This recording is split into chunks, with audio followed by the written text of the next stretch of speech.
The forward operating base in eastern Afghanistan sat at the edge of a valley that the locals called the Valley of Echoes, because every sound that entered it came back to you changed. Gunfire became thunder, thunder became something older, and on the morning that Specialist Nadia Castillo arrived as the unit's new combat medic, the laughter that followed her through the camp came back to her later as something she would carry for the rest of her life, not as a wound, but as fuel. She was 23 years old, 5'2", with dark hair and a tight bun beneath her helmet. She grew up in a Texas border town where the nearest hospital was 40 miles away, and her mother once saved a life with instinct. Medicine was not a career choice for Nadia. It was inherited instinct, sharpened by years of study and a will that bent for nothing. Stay with me. Because what happened on the third day was something that not one of those men saw coming, and none of them forgot. The mockery started on day one, not in open cruelty, but in small dismissals. A comment at breakfast? They sent us a middle schooler? The SEALs on base were a tight unit, hardened by deployments. Their team leader, Commander Rafe Donovan, said nothing. He watched. Nadia ignored them. She organized her supplies by urgency and taped a small photograph of her mother to the inside of her kit. She went to the range to qualify, quietly and efficiently. What no one saw was that she shot a perfect score. She always had.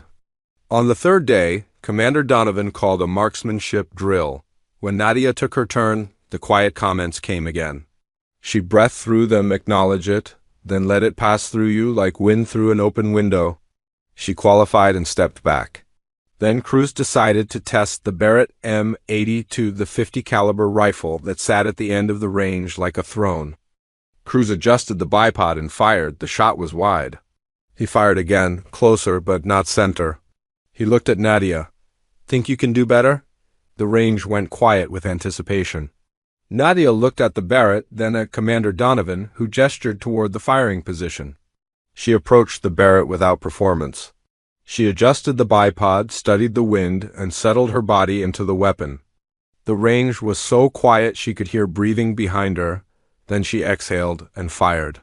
The steel target at 900 meters rang like a bell struck by God. She cycled the bolt and fired again.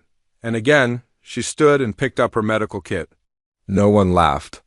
Cruz stared at the distant target, humbled and undone. Commander Donovan looked at her for a long moment, and then he said 2 words.